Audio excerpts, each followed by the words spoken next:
Perkenalkan, nama saya Septian Lipron Sijabat, NIM 180301220,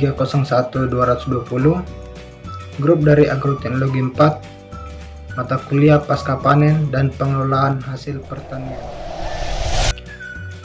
Yang pertama itu perkembangan ekspor kakao. Sektor perkebunan Indonesia salah satu yang berperan penting bagi perekonomian nasional karena mengandalkan beberapa hasil pertanian, terutama itu kakao atau biasa disebut dengan coklat. Perkembangan produksi kakao mengalami tren peningkatan dari tahun ke tahun berdasarkan data Direktorat Jenderal Perkebunan Produksi Kakao di Indonesia menunjukkan pada tahun 1995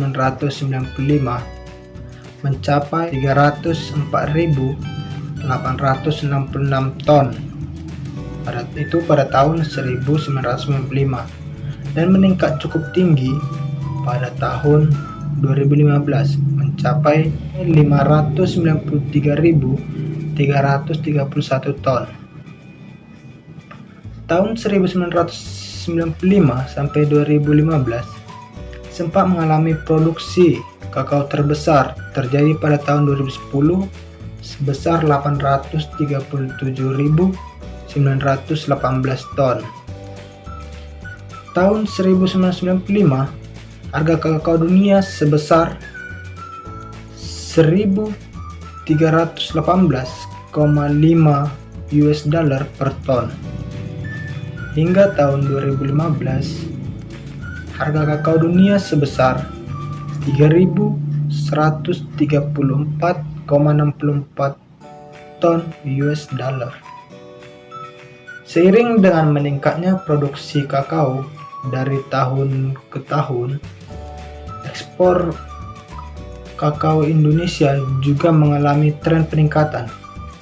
Hal ini dimanfaatkan oleh negara Indonesia untuk meningkatkan ekspor kakao Indonesia sehingga perlu mengekspor produknya ke luar negeri. Tahun 2006, ekspor coklat atau kakao olahan adalah 80.991 ton dengan rinciannya cocoa butter sebesar 36.942 ton, cocoa powder 25.423 ton, cocoa cake 17.354 ton, cocoa liquor 1.272 ton.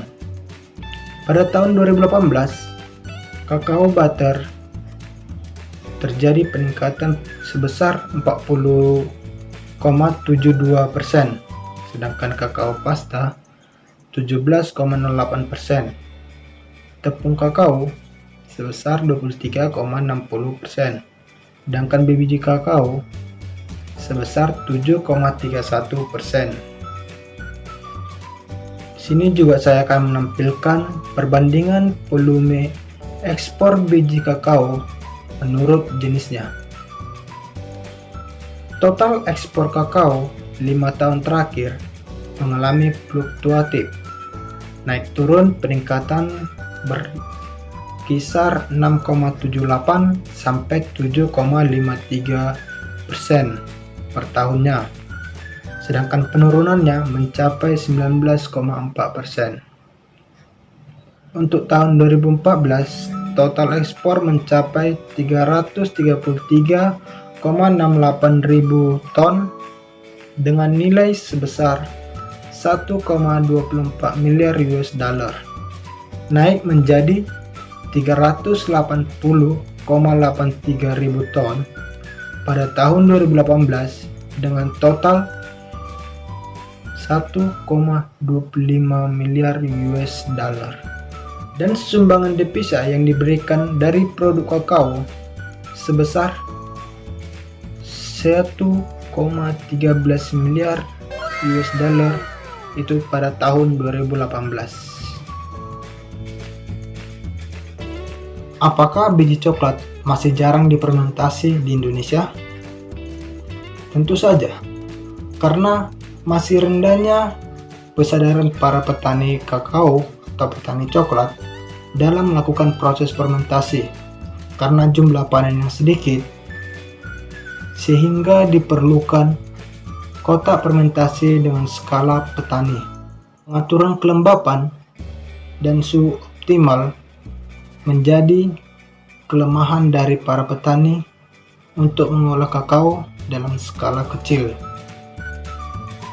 Demikianlah materi yang dapat saya sampaikan. Jika ada tutur kata yang salah, saya minta maaf. Akhir kata, saya tutup dengan terima kasih.